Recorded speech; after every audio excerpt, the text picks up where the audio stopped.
Bonjour Anne-Charlotte, bonjour Laetitia, bonjour Suzette, bonjour Suzon. Merci de nous recevoir ici, c'est très chouette.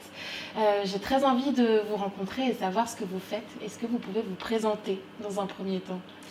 Oui, alors moi je suis donc Laetitia Cross, cofondatrice de Suzon et Suzette. Et moi je suis Anne-Charlotte Péridon, donc cofondatrice également de Suzon et Suzette. On a créé cette entreprise en avril 2021 en se servant simplement de nos expériences de maman et de cycliste. Et nous sommes en fait, à la base, nous sommes deux belles-sœurs et amies. Et c'est comme ça qu'on a décidé de créer Suzon et Suzette avec notre premier accessoire, les manchons pour vélo et pour poussette. Je crois que c'est la première fois que je rencontre deux belles-sœurs qui s'associent. C'est génial. Qui s'aiment bien, c'est ça? Et qui s'aiment bien. Bah nous, pour le moment, on s'aime bien, encore, en tout cas. Ouais, c'est bon que ça dure. Ok. Est-ce que vous pouvez expliquer en fait ce que vous vendez et le pourquoi vous avez voulu lancer Suzon et Suzette? Bah oui, alors aujourd'hui on commercialise des produits qui concernent la mobilité, le vélo et la périculture. Donc comme je le disais tout à l'heure, on s'est servi de nos expériences de maman et de cycliste pour créer nos accessoires. Le tout premier, comme Laetitia a dit, c'était le manchon pour vélo et pour poussette. Donc simplement, en fait, on s'est servi de nos expériences. Donc un premier hiver où j'ai fait pas mal de vélo, j'ai eu très froid aux mains et j'ai senti le besoin qu'il fallait que je m'équipe davantage qu'une simple paire de gants. Et comme je cours un petit peu, voilà, j'ai fabriqué les premiers manchons puisqu'on ne trouvait à l'époque rien, et toujours d'ailleurs on est les seuls, à faire du manchon français, solidaire et en plus fun, puisque nos produits on les veut un peu plus fun que tout noir ou tout gris, comme on peut trouver souvent dans les accessoires de vélo. Donc c'est des manchons colorés plutôt. Oui. Voilà, exactement. Et après, Anne-Charlotte était du coup beaucoup sur les manchons pour vélo, et moi en fait c'était la difficulté que je rencontrais également, c'était pour les enfants, donc les manchons pour poussette. Et j'avais fait en fait le même constat qu'Anne-Charlotte, c'était qu'en fait il n'existait pas de manchons pour poussette ou de manchons pour vélo fabriqués en France, et encore moins dans des matières éco-responsables. Et tous les manchons que je trouvais pour les manchons poussettes étaient de la même manière, soit noir, soit gris, sauf que nous on aime bien les couleurs, on aime bien les motifs et on trouvait ça quand même dommage.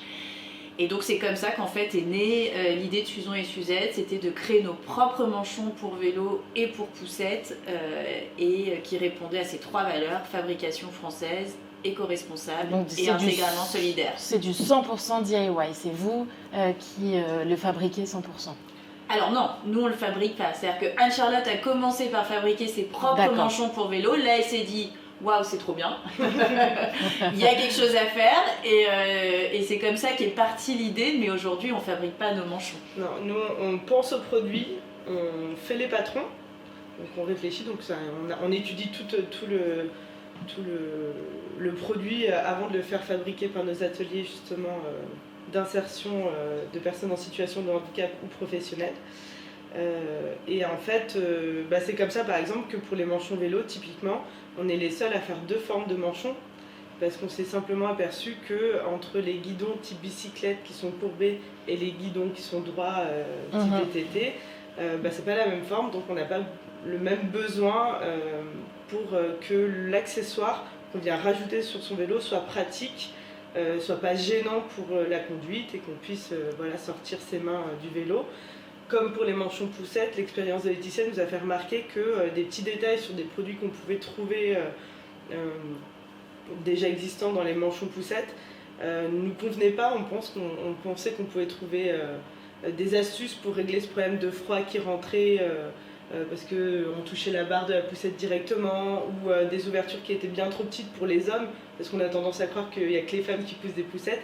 Et ben non, les maris maintenant, et de plus en plus, parce qu'ils assument de plus en plus ce côté-là, ont le droit aussi de pousser. Donc tout ça, voilà, on a essayé de l'améliorer, donc en se servant de nos maris, entre autres pour les poussettes, pour les ouvertures. Donc voilà, donc tout ça on l'a dessiné. Une fois que c'était plus ou moins ok, on a fait des essais avec des ateliers, et petit à petit on est arrivé au produit qu'on souhaitait.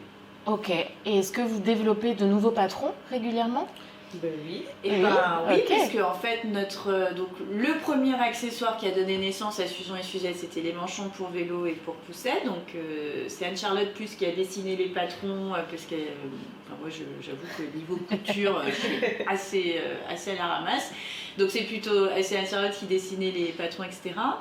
Et puis, voyant le succès qu'a remporté ce premier accessoire sur Lyon et puis dans la région, et on a décidé de créer d'autres accessoires du coup. Donc, côté vélo, alors avec les chutes de nos manchons pour vélo, on a fabriqué les couvre-selles Oui, c'est très chouette d'ailleurs.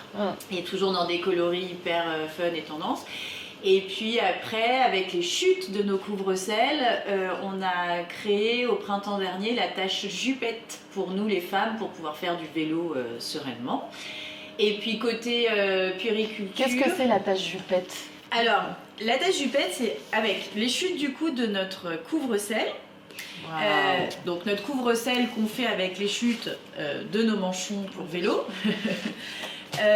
On fait notre attache jupette. Et l'attache jupette, ça se présente comme ceci. J'adore la démonstration à côté. On se croira vraiment sur Téléachat. C'est pas cher. Et en fait, l'attache jupette, c'est un système qui est tout simple. On est sur un système d'élastique comme ça. Et on vient l'accrocher, on vient passer la pince dans la boucle et on vient l'accrocher comme ça sous la selle du vélo et on vient clipser entre ses jambes sa jupe ou sa robe. Et ça permet en fait que la jupe ne puisse pas s'envoler avec le moindre coup de vent. Et puis ça permet aussi que la jupe ou la robe ne se mette pas dans les rayons parce que ça pour le coup ça peut être hyper dangereux. C'est clair. Voilà. Et donc, ça n'existait pas. Alors ça n'existait pas en fait dans cette... Il y avait une entreprise qui avait créé un attache jupette mais pas du tout sur ce système. C'était vraiment plus un système je crois de pince à linge. Mais nous voilà, c'est un... Et en plus, on c'est a joli. élaboré un produit qui répond à tous les besoins, en tout cas à nos besoins en tant que cyclistes et femmes. Et donc notamment système d'élastique, c'est pour pouvoir se mettre en danseuse. Des fois on se met en danseuse quand on pédale, sans être bloqué par son attache jupette, ou de la même manière pouvoir descendre de son vélo sans être coincé par son attache jupette. Super. Voilà. Et puis ce qui est important aussi d'expliquer, c'est que si on utilise toutes nos chutes également quand on réfléchit à nos produits, c'est qu'on essaye de tendre vers le zéro déchet. Donc voilà, on aurait pu partir sur complètement un autre système ou un autre tissu. Mais voilà, l'idée c'était vraiment de réduire au maximum nos déchets de tissu. Donc on garde tout. et l'idée c'est qu'à chaque fois qu'on pense à des nouveaux produits, on réfléchit si on ne peut pas intégrer justement ces chutes de tissu dans nos futurs produits. D'accord. Donc, est-ce que c'est la motivation justement de ne pas perdre de tissu? Donc, le premier produit, c'était les manchons, c'est ça? Vous avez dit, OK, qu'est-ce qu'on peut fabriquer avec le reste, quoi? Ouais. La couvre-selle, c'est venu naturellement. Oui. Vous êtes autour de la mobilité, c'est ça? Ouais. Et la tache jupette? Et la tache jupette, peut-être pas de la même manière. Le couvre-selle, ça a vraiment été une évidence de l'utiliser avec ses chutes. La tache jupette, on a eu l'idée de la tache jupette et on s'est dit, mais en fait, c'est génial parce que je pense qu'on va pouvoir utiliser nos chutes de tissu pour le fabriquer. Ok, et qu'est-ce qui vous a donné finalement envie d'entreprendre et de vous dire, ok, on s'y met à fond? C'était le projet, c'était l'envie de créer? Je crois que quand on a commencé à discuter ensemble de faire quelque chose, donc ça, c'était pas Susan Suzette initialement forcément, on avait envie je crois qu'on avait pas ça toutes les deux dans notre travail, on avait envie de créer et d'être nos propres patrons, de décider de comment travailler, dans quelles conditions, à quel rythme, voilà. On avait vraiment on en avait un peu marre de subir... La pression du quotidien. Oui, voilà. Et puis toi, je crois que peut-être qu'il y avait aussi... Alors, moi, travail, c'était pas forcément d'être mon propre patron, oui, comme tu disais, parce déjà, que je l'étais déjà, j'avais déjà mon propre cabinet. C'était plus, en fait, ce qui me manquait dans mon métier, c'était vraiment cet aspect de création. J'ai toujours aimé créer, faire des choses, fabriquer, et en fait, ça, c'était vraiment quelque chose qui me manquait. Et donc, voilà, c'est quelque chose qu'on a pu retrouver avec Susan Suzette en créant nos produits. Et puis après, je pense qu'aussi, clairement, on s'est lancé dans cette aventure parce qu'on croyait à fond dans notre premier produit, les manchons pour vélo et pour poussette, quoi. Enfin, parce que, en vrai, à partir du moment où on a sorti ce produit et qu'on l'a testé, on s'est dit, ah bah ouais, c'est génial. Ça peut que marcher parce que vraiment, on sent la différence. quand on pédale l'hiver avec des manchons pour vélo ou pas, quoi. Et voilà. Donc et puis on a eu la chance aussi, puisque nos deux maris nous ont vachement soutenus et encouragés dans le projet, quoi. Ils nous ont pas... Enfin voilà, ils nous ont vraiment aidés à porter le projet avec nous, tant dans la gestion de notre vie qui a un peu été bouleversée, parce que typiquement quand on fait des salons le week-end, des choses comme ça, il y a la famille aussi. Voilà, c'est des choses qu'on ne faisait pas. Tant financièrement aussi, parce qu'une entreprise, on ne gagne pas de l'argent forcément tout de suite. Évidemment. Et puis dans les coups durs, où on doute parfois, ou des choses comme ça, ils ont été vraiment un super soutien. Et je pense que ça nous a bien aidé à nous booster pour continuer. C'est sûr que c'est important d'être entouré, ça c'est capital, bien entouré. C'est vrai. C'est ça. De se sentir soutenu, quoi. De se sentir soutenu. De sentir qu'on est tous une équipe et que quand on crée une entreprise, en fait... il y a une super idée à la base, mais en même temps, il faut s'accrocher. C'est aussi des premiers mois de galère. On arrive toujours à des périodes, à un moment donné, de doute, en se disant, mais qu'est-ce que je suis en train de faire? J'étais avocate, je vais vendre des manchons. Enfin, et à un moment donné, on est en train de se dire, mais attends, qu'est-ce que je fais? Et puis, voilà. Et je pense qu'en fait, ça fait partie de la vie de n'importe quel entrepreneur. Enfin, le doute, je pense que, alors qu'il peut être vécu de manière plus ou moins intense, hein, mais ça fait partie vraiment intégrante de ce chemin de l'entrepreneur. Vous disiez tout à l'heure que justement depuis le lancement ça marchait. Qu'est-ce que vous avez fait justement pour attirer ces premières ventes? Comment vous en êtes sorti avec la communication? Comment est-ce que vous vendez? Donc vous faites des salons, ça vous l'avez... Alors tout au début on a commencé par de la vente en B2B, donc auprès de magasins. D'accord. Donc vous alliez faire du porte-à-porte pour vous faire référencer? Alors on s'est fait beaucoup aider par mon mari qui est commercial. Parfait. Voilà, parce que ce qu'il faut dire aussi, c'est que quand on quitte deux boulots qui n'ont rien à voir avec une entreprise, en fait, on ne connaît rien. Laetitia n'avait pas Instagram et Facebook. Enfin voilà, on a tout découvert un peu sur le tas. Il y a plein de choses qu'on découvre constamment. Et donc voilà, et initialement, on pensait quand même... on aurait été content de vendre 200 paires de manchons la première année sur notre petit marché, quoi. Mais il s'est passé quelque chose de quand même assez incroyable, c'est qu'on a réussi à rentrer chez Monoprix. Waouh, bravo! Qui a été un de nos premiers magasins qui nous a dit oui. Okay. Alors chez Monoprix, pas France, chez Monoprix dans la région. Et donc là, ça a été une porte... Plusieurs Monoprix ou un Monoprix? Alors c'est un Monoprix qui nous a validé notre entreprise, quoi, nos produits, et qui nous a permis après d'aller faire du porte-à-porte dans tous les Monoprix qui étaient de la région. Bravo. Donc après, il y en a qui ont dit oui, il y en a qui ont dit non, voilà, ça dépendait. Mais vous étiez référencés sur leur catalogue, en fait. Et c'est-à-dire qu'ils vendent, nos produits étaient dans leur magasin. Et c'est vrai que ça, alors même qu'au départ, quand on a créé cette entreprise, on s'est dit...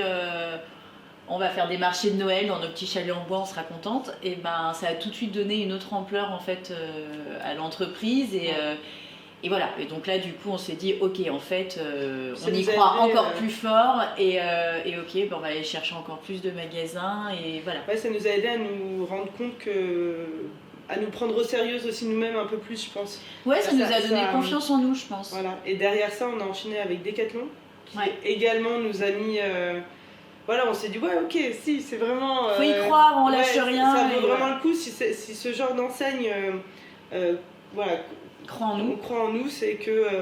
c'est qu'il y a un vrai marché. Voilà, c'est qu'il y a un potentiel et c'est qu'on peut d'autant plus y croire. Voilà. Et c'est vrai que ça nous a fait beaucoup de bien. Et ça, c'était dès la première année?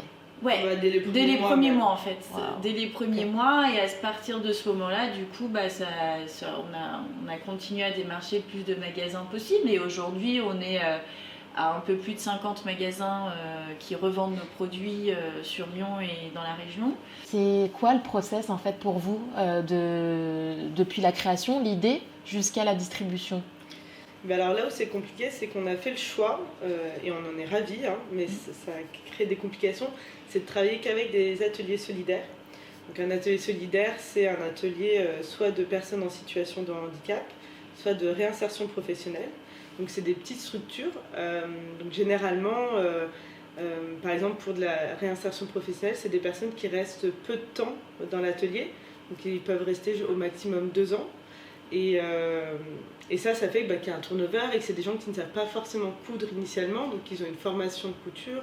Donc nos produits qui sont quand même un peu techniques, surtout pour les manchons, des choses comme ça, ça demande à chaque fois de l'apprentissage pour arriver à un produit de qualité, parce qu'on tient à ce que nos produits soient de qualité.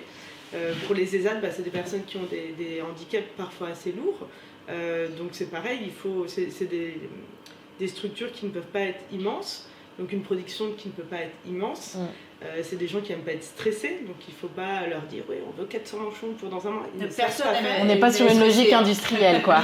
Voilà, on est vraiment dans une fabrication main, et avec des personnes en face qui ont leurs difficultés, mais qui ont un cadre qui leur permet de vraiment faire du beau travail, de qualité, à nous de nous adapter à eux, plus que l'inverse. Voilà, c'est ça, et c'est ça qui rend l'aventure vraiment humaine et agréable, c'est que en fait c'est comme ça que tout le monde devrait travailler. On ne devrait pas forcer les gens à faire des choses à une vitesse monstre ou des choses comme ça, on devrait être à l'écoute et d'un commun accord, en bonne intelligence, travailler sur un bon rythme, voilà. Mais cette difficulté, donc, c'est qu'on ne peut pas avoir une production énorme, et c'est pour ça qu'on est obligé de multiplier nos points de fabrication. Mais en même temps, on en a fait c'est une force aussi de multiplier les points de fabrication, parce que ça fait travailler aussi d'autres personnes finalement. Voilà. Oui, donc et c'est le but. Et puis ça nous permet aussi, dans notre démarche éco-responsable aussi, c'est que l'idée c'est qu'on veut aussi vendre nos produits, mais que les produits soient fabriqués le plus localement possible. Et donc du coup, on a évidemment plusieurs ateliers de couture sur Lyon et la région, parce que nous sommes lyonnaises, donc évidemment que l'aventure a commencé à Lyon. Mais l'idée c'est aussi, on a maintenant des ateliers de couture en Bretagne, en Loire-Atlantique, peut-être bientôt là à Paris, c'est en cours. Et donc ça nous permet aussi du coup de pouvoir être un peu plus, de sortir de Lyon et de la région et d'aller un peu plus... d'avoir un rayonnement aussi pour la vente ensuite. Exactement. Ah oui, c'est intelligent. Et voilà. Et donc c'est vrai que... oui, c'est ça. Après, ça va mettre un peu de temps à se mettre en place, parce qu'évidemment, quand on n'a qu'un atelier, en Bretagne par exemple, on ne peut pas aller démarcher tous les magasins, parce qu'il va pas. Vous êtes où en Bretagne ? À Saint-Malo. À Saint-Malo. Je suis bretonne, c'est pour ça. Moi aussi, mon nom de jeune fille, c'est Gourlaouane. Ah, très bien. Et donc voilà, mais l'idée vraiment, c'est d'arriver à aller chercher un maximum d'ateliers dans les régions qu'on a déjà, par exemple, pour pouvoir que la production soit vraiment 100% locale, et que tous les magasins d'une même région soient...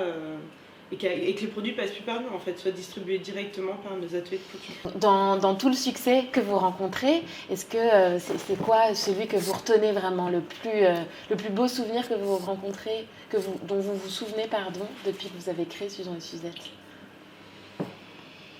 Moi, j'en ai deux qui me viennent comme ça. Vas-y. Le premier, c'est quand Monoprix nous a dit oui. Ah vous l'avez célébré, ce succès ? On était enceinte, donc... on était enceinte. Mais ceci dit, on s'est dit, une fois qu'on allait accoucher, on allait le recélébrer. Mais on a célébré plein d'autres choses depuis. Mais oui, je partage évidemment aussi ce souvenir. Ouais. Et moi, le deuxième, c'est un de nos ateliers de couture, le premier avec qui on a commencé à travailler, qui nous a annoncé à un moment donné qu'ils avaient embauché quelqu'un pour pouvoir travailler pour nous, s'agrandir, et pour pouvoir répondre à notre besoin, et qu'en gros c'était grâce à nous, à la quantité de travail qu'on leur donnait, qu'ils ont pu embaucher une personne. C'est génial. Alors depuis, on a même embauché d'autres, mais la première, c'est vrai que ça nous a fait quelque chose. On s'est dit ouais, c'est cool quoi.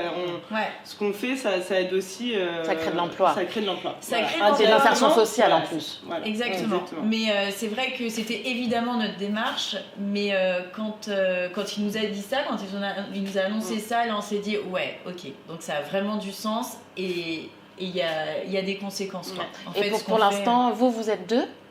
Oui. Ok. Il y a mon mari qui est rentré, qui a pris des parts sur Suzette, mais il a toujours son travail, donc c'est que sur son temps perso qui nous donne un coup de main. Génial, ok. Et un souvenir justement qui vous a un peu tétanisé, où vous dites oh là là, celui-ci j'ai plus envie de m'en souvenir, et je suis tellement contente qu'on ait été résiliente et qu'on ait pu traverser ça pour célébrer tout ce qu'on fait aujourd'hui. Donc un mauvais souvenir. Un plutôt mauvais souvenir ou quelque chose qui vous a marqué, une difficulté que vous avez traversée? Quand les ateliers nous ont dit qu'ils n'allaient pas pouvoir fabriquer ce qu'on voulait. Ouais, je pense que c'est ça. On s'est retrouvés avec toutes nos précommandes qu'on a fait.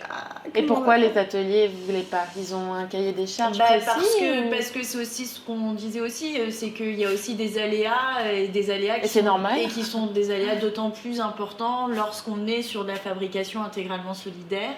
Et c'est vrai que je pense le plus gros coup de stress qu'on ait pu avoir, c'est quand on n'avait pas assez de stock pour répondre dans l'immédiat aux commandes. Alors heureusement la situation de Monoprix s'est notamment, vite, oui, puis vite arrangée, mais et puis les gens, les magasins qu'on devait livrer, en fait, ils comprennent. Oui, c'est ça. Donc, quand on leur explique que, parce qu'en fait, il y a eu le premier hiver, en fait, il y a eu encore beaucoup de Covid. Donc en fait, il y a eu beaucoup d'ateliers qui ont vécu ça aussi, à un mode. Soit les gens étaient terrorisés parce qu'il y avait un cas Covid et du coup il y en a plein qui ne venaient pas travailler, soit il y a eu des ateliers qui ont été complètement fermés aussi parce que pendant quelques semaines, mais du coup ça fait prendre du retard. Et puis nous aussi, je pense dans notre organisation au début, on n'avait pas énormément de visibilité, c'était notre première année. Donc quand on avait des commandes qui rentraient, on disait oui, c'est génial. Bien sûr. Puis derrière on disait ça serait bien si vous pouvez. Et puis en fait à un moment donné ils disent en fait non, nous notre production c'est ça et on va pas pouvoir faire ça. Et du coup voilà, on a appris de nos erreurs, on a appris que maintenant plus on voyait en amont les choses avec eux, mieux c'était. Donc, maintenant vous avez le volume maximum de leur capacité de production. Alors oui et non, parce que ça fluctue. Ça évolue. Ça évolue parce que évidemment au tout début ils mettent plus de temps à faire les produits qu'au bout d'1 an où ils sont vachement plus rodés à l'exercice et voilà. Et puis il y en a qui effectivement ont pu, par exemple l'un des ateliers grâce aux commandes qu'on a pu leur donner, recruter de nouveaux couturières, donc forcément ça leur permet de produire plus aussi. Donc c'est vraiment, ça dépend de chaque atelier en fait. Mmh. Mais là, typiquement, cette année, on a fait un point avec tous nos ateliers actuels qui ont vraiment des productions très diverses les unes aux autres. Et l'idée, c'était de leur dire, voilà, nous, en fait, on veut une fabrication continue. En fait, ce qu'ils ont très peu. C'est des ateliers, généralement, c'est beaucoup de temporaire. Je vous dis n'importe quoi. Alors, il y en a qui font pas que de la couture et l'exemple me vient pour les chocolats de Noël. Et typiquement, un de nos ateliers qui fait de la couture mais aussi du conditionnement, etc. À Noël, il y a un gars qui arrive en disant il faut mettre des chocolats dans des boîtes, est-ce que vous pouvez le faire, etc. Donc ils ont une activité qui se rajoute, qui est très temporaire. Mais en fait, quelqu'un qui leur donne du travail toute l'année, de manière régulière, il n'y en a quasiment pas. Et en fait, c'est ça qui leur permet aussi de pouvoir embaucher, parce qu'ils savent qu'il y a une quantité de travail qui va leur permettre de rémunérer une personne supplémentaire, quoi. Et donc cette année, encore plus que les autres années, on leur a envoyé une demande de production à l'année, mensuelle, sur toute l'année qui arrive. Waouh. Nous, vous êtes engagés aussi. Voilà, on s'est engagés, on prend des risques parce que il faut que derrière nos ventes suivent, mais on y croit et puis voilà. Et en fait, ils nous ont tous remerciés parce que pour eux, niveau organisation, c'est 10 fois plus simple pour eux, pour s'organiser, pour recruter. Pour même s'ils ont besoin de machines supplémentaires pour la pose de nos boutons, des choses comme ça. C'est des ils choses peuvent qu'ils investir aussi. Puisqu'ils savent qu'on ne va pas les lâcher demain et qu'on leur a promis une certaine quantité de fabrication. Il y a un changement cette année, c'est qu'on doit partir, c'est pas tout à fait concrétisé des deux côtés, mais avec 2 agents co-indépendants qui vont justement nous aider à développer la partie commerciale dans les régions en B2B, où on n'est pas. Et donc vous vendez aussi en ligne? On vend également. On a un site internet qui est né il y a pas longtemps, en octobre-novembre. Et voilà, et donc maintenant on peut retrouver tous nos produits sur notre site internet www.suzan-suzette.fr. Voilà, il faut y aller. Voilà.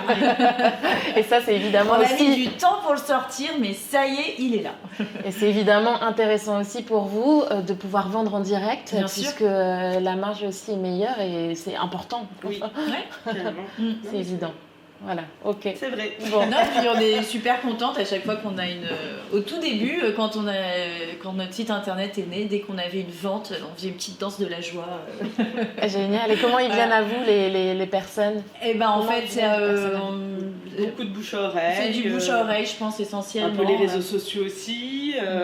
Les salons qu'on a fait cet hiver, c'est la première année où on faisait quelques salons et on a senti qu'il y a une répercussion derrière. Et puis après, là, c'est ce que les gens disent, mais ça fait toujours plaisir. Et c'est que maintenant, ils commencent à nous dire que c'est dur de ne pas nous voir dans Lyon. Donc c'est sympa. donc je pense qu'effectivement, peut-être que ça donne des idées de voir des gens avec le manchon. Eh, c'est clair, ok. Je suis sûre que maintenant à Lyon, je vais voir plein de gens avec les manchons. Je dis oh yes, Je connais. c'est ça. Bon, merci infiniment. Merci à Merci à vous. Est-ce que vous souhaitez donner un conseil aux personnes qui se lancent, aux apprenants ou néo-apprenants d'IG Atlas qui veulent en fait créer leur entreprise? Qu'est-ce que vous leur conseillerez? Alors, si on devait leur conseiller quelque chose, c'est déjà d'y croire, de croire à fond en ses idées, de ne pas lâcher. Et c'est sûr que quand on crée son entreprise, il va y avoir des moments de doute, il y aura des moments qui ne seront pas faciles, mais ça fait partie de la vie de tout entrepreneur, donc il faut y croire. Et je crois que ce qui nous a beaucoup aidé à nous, c'est d'être toutes les deux en équipe. À deux, c'est plus facile que tout seul, mais c'est d'être aussi soutenu par nos familles et nos amis. Voilà. Tout à fait. Et ne pas espérer gagner de l'argent tout de suite.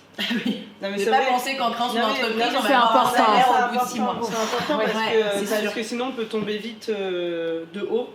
Et voilà. Et ça ne veut pas dire que l'entreprise ne marchera pas. Enfin, en tout cas, je pense que de ne pas se rémunérer au début. Ouais. Vous êtes parti avec un capital de départ important. Vous avez fait des prêts à la banque? Non. Rien du tout. Non. Ok, vous êtes parti de zéro. Ouais. On est parti de Merveilleux. zéro, on a investi. C'est possible. On a investi a mis un petit peu. un petit apport toutes les deux, mais en tout cas, on n'avait Mais fait qu'on a aucun récupéré. prêt parce que ça nous aurait bien trop stressé. Mais on a récupéré du coup l'apport qu'on avait mis. On a une entreprise voilà. qui s'autofinance très bien toute seule.